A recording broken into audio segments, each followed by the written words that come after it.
Sartec IPTV Méga vous propose la télé internet télé boo xamante ne wifi moo koy doxal. Vous avez 8000 chaînes à 39 500 l'année. N'hésitez pas à contacter le 77 535 97 62 Sartec, la télé de l'avenir. Bonsoir à tous et à tous, bonsoir à tous les suiveurs et à tous les inconditionnels de Grégoire Omnisport. doomu Gaye Ndiaye warul tiit warul ragal maa leen di béggee di leen béggee donc tey damay leen présenter Mori Diaw Mori Diaw laa leen présenter le nouveau gardien des Lions du Sénégal. Alfred Gomis pour l'instant amul temps de jeu Mandanda moo ko baare donc gars yóbbu nañ ko frigo de même comme Bamba Dieng la rek dañ ko ne bëgguñu la il faut partir mais ba l'instant jusqu'à présent amagul club demul moo tax actuellement Alfred Gomis amul compétition. Edouard Mendy blessé au genou dellu na Chelsea donc Seny Dieng moo fi ne ak Mori Diaw. Alfred Gomis il est toujours dans le groupe mais pour compétition Seny Dieng ak Mori Diaw ñoo fi ne donc Seny Dieng est devant la hiérarchie donc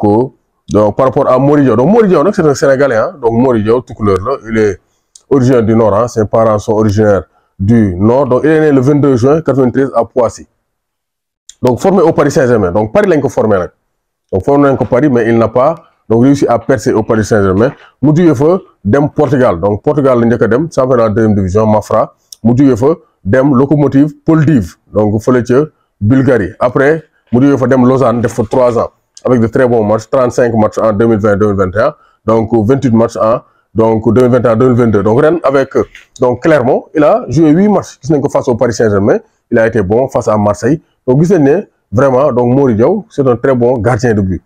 Ce qui lui a valu ça donc sa sélection parce que ñëpp gisoon nañ ne c'est un gardien talentueux donc Oupari Dioko daaw tojoon na ko mais fin saison bi dafa xawoon bàyyi avec Clermont mais Mori Diaw ba mu ñëwee jël na place am et actuellement donc il est devenu incontournable avec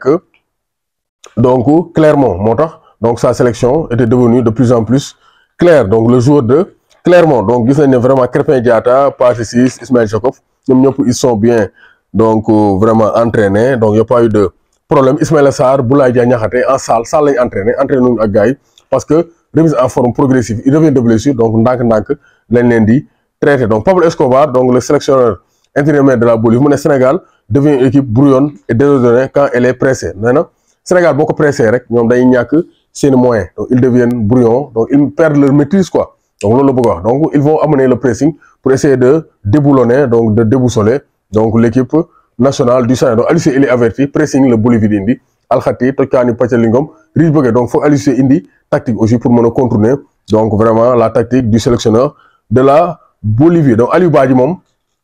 attaquant le Drogba Casace donc moom nee na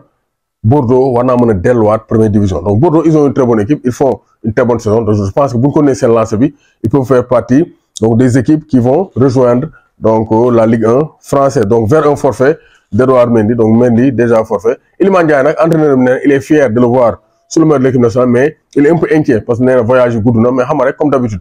donc les sélectionneurs ont peur donc les coachs ont peur que les joueurs se blessent mais c'est comme ça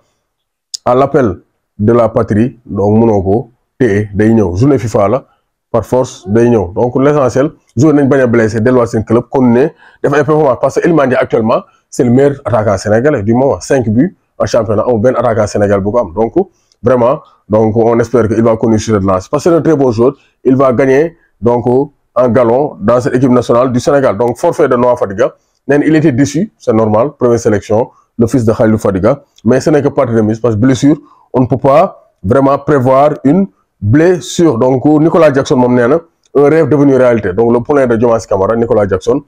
passion de Villarreal donc nee na alhamdulillah donc il a donc vraiment réalisé son rêve jouer pour l'équipe nationale A du Sénégal Nicolas Jackson xawma Michael Jackson j'espère qu'il va faire danser les défenseurs donc Amara Traoré nee na Sadio Mané du robot Sadio Mané muy doog ñëw Bayern il faut que mu am temps d'adaptation du robot donc loolu Amara Traoré wax nee na Sadio Mané du robot nañ ko may temps d'adaptation il va s'adapter donc ñu ngi koy teg pression wooy dugalul nangam mais il vient dans un nouveau club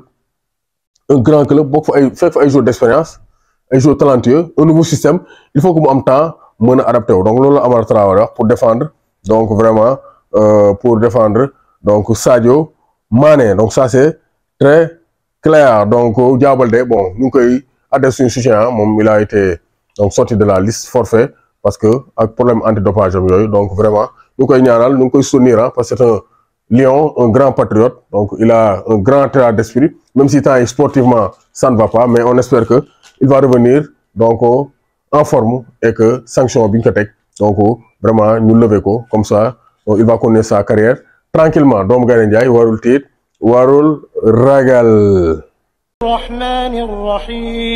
Sëriñ Xaadim Mbàkke Sëriñ Xaadim Mbàkke di ku yàlla may jëm si wàllum faj mbokk yi jaaxle jeex na boo leen jokkoo ki nga xam ni moom moo di Sëriñ Xaadim Mbàkke yàlla baaxe ko si xam-xam bu sell jëm si soxlay doomu aadama yi moo xam lu jëm si wàllu rab lu jëm si wàllu saytaaneeg yu ni mel da ngay lijjanti ay këyit mu të bis boo jokkook moom rek sa aajo daal di faju ndoxum siti dala sonal wala cataracte jokkool ak Sëriñ Xaadim Mbàkke wala nga nekk góor néew kàttan loolu timit yàlla may na ko si lu jëm si wàllu seetit gis si moroomam jafe na dalay seetal wax la sa biir ak sa biti am na itam benn téere boo xam ne da koy defaral ñu ëpp ci muudu yi di jëflanteeg ñoom téere la boo xam ne bis bu la ko defaralee képp koo xam ne tiim na sa soxna du ko mënal dara maanaam du yëg boppam boo ko takkalee sa doom bu jigéen itam kenn mënul àgg si kaw dina ko aar ba koroog muy dégg alxayri jokkoo leen gaaw ak Sëriñ Xaadim mën nga ko woo 77 589 65 97 77 589 65 97